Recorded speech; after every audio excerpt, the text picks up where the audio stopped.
गएको गएको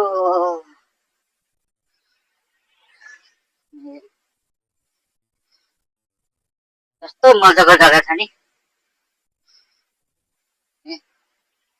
हामीहरू अब चाहिँ यतापट्टि हो।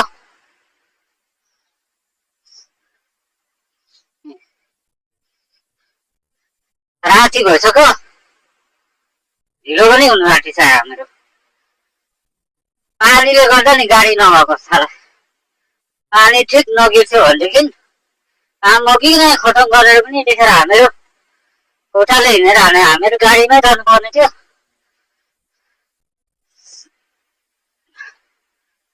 साला गाडी पानी गिरेकोले गर्दाखेरि काम खतम, ढिलो काम खतम भयो नि त।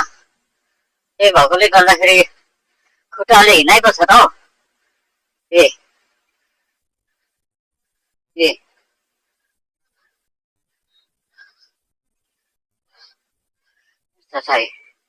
पछाडि गाडी पनि कुइ कुइ कुदेर आउँदैछ।